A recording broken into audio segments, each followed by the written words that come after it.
Okey, Assalamualaikum. Kita sambung lagi hari ini ya dalam bab 15.7 pertumbuhan dalam manusia dan haiwan. Okey, sebelum cikgu teruskan, kita tengok dulu apa dia pertumbuhan organisma, iaitu proses kekal serta tidak berbalik. Okey, melibatkan pertambahan bilangan sel, saiz, isi padu dan jisim badan organisma. So, organisma di sini bukan saja manusia, dia boleh jadi haiwan dan juga tumbuhan. Okey, kemudian kita tengok bagaimana apa dia parameter yang digunakan untuk mengukur pertumbuhan manusia dan haiwan.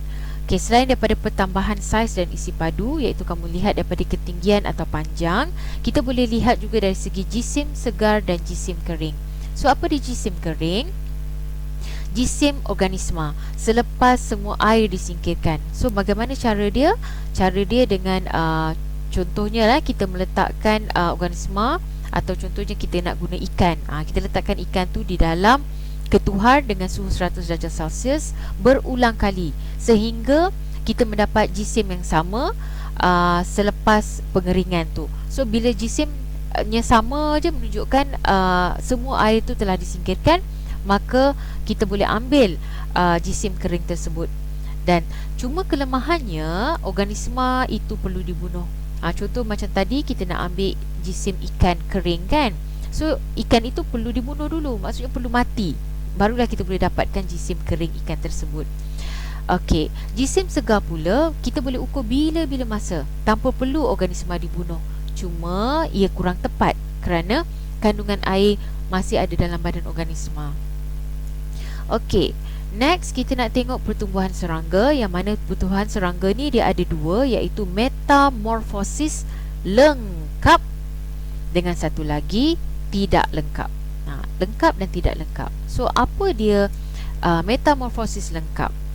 Okey, ia melibatkan serangga yang kita ambil contoh di sini, rama-rama. Ada 4 peringkat yang kamu kena ingat, bermula daripada telur, larva, pupa, dewasa. So, 4 peringkat yang kamu kena tahu ya. Okey, bermula daripada telur, rama-rama dewasa mengeluarkan telur dan telur ini menetas. Okey, beluncas akan menetas daripada telur dan kemudian dia akan makan daun untuk membesar. Kemudian beluncas atau larva akan berubah atau berkembang menjadi pupa. Okey, perkembangan pesat akan berlaku di sini dan akhirnya muncullah rama-rama daripada pupa, tetapi dengan keadaan sayap yang masih lembut dan berlipat-lipat. Dan rama-rama ini akan terus membesar dan menjadi rama-rama dewasa. Itu metamorfosis lengkap. Okey, metamorfosis tak lengkap pula melibatkan serangga seperti belalang. Okey, dia bermula daripada telur, kemudian dia menjadi nimfa. Nimfa ni adalah serangga kecil lah, belalang kecil. Dia akan menetas daripada telur, menyalin rangka luar dalam proses ekdisis. So, apa dia ekdisis? Saya akan terangkan sekejap lagi lebih lanjut ya. So, ekdisis ni akan berlaku berulang kali sehinggalah belalang ini dikatakan menjadi belalang dewasa. Okey, sebelum kita tengok ekdisis, kita tengok dulu lengkung pertumbuhan sigmoid. Ini lengkung pertumbuhan sigmoid untuk manusia ya. Okey, ada 6 fasa sebenarnya. Pertumbuhan melawan umur atau masa lah. Pertumbuhannya ada 1, 2, 3, 4, 5 dan ada satu lagi di sini 6.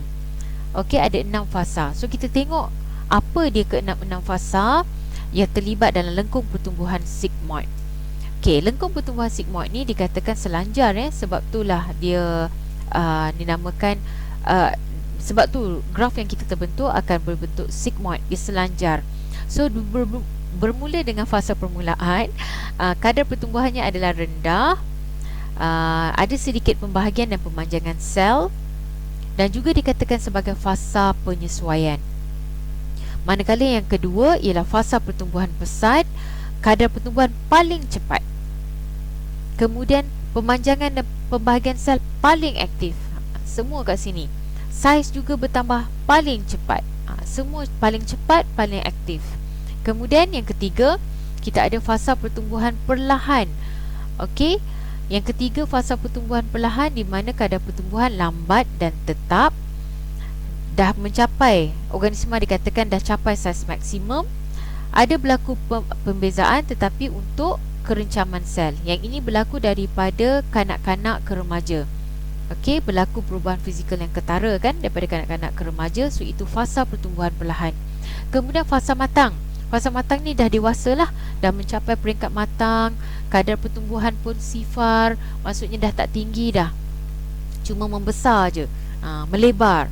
Okey, kadar pembahagian sel sama dengan kadar kematian sel. Maksudnya sel ini hanya membahagi untuk menggantikan tisu atau tisu yang rosak ataupun mati. Kemudian kita pergi kepada fasa kelima, iaitu fasa penuaan, di mana kadar pertumbuhannya negatif. Okey, tak ada pertumbuhan dah.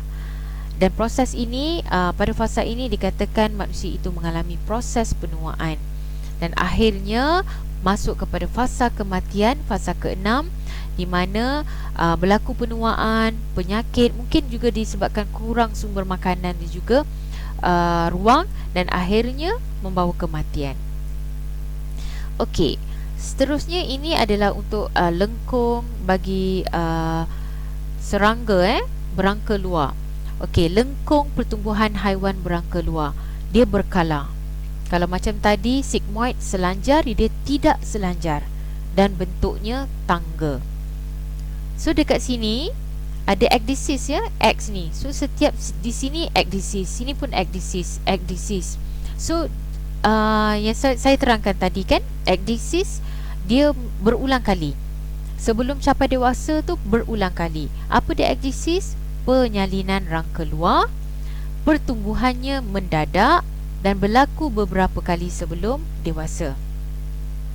Okey, kemudian kamu nampak juga pada gambar rajah ni ada perkataan instar. Pada lengkung ni ada instar. Apa dia instar? Peringkat antara ekdisis. So bila ekdisis 1 dengan ekdisis 2 akan ada instar. Instar 1, instar 2, instar 3. Pertumbuhannya sifar.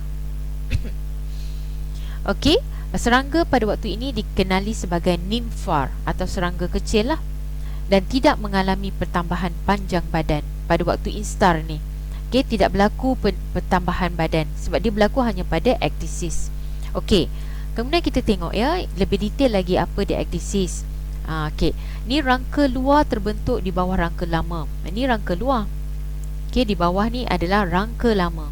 Sebelum rangka luar keras, serangga menambah isi padu dengan menyedut udara. Kat dalam disedut udara dan akhirnya dia mengembang.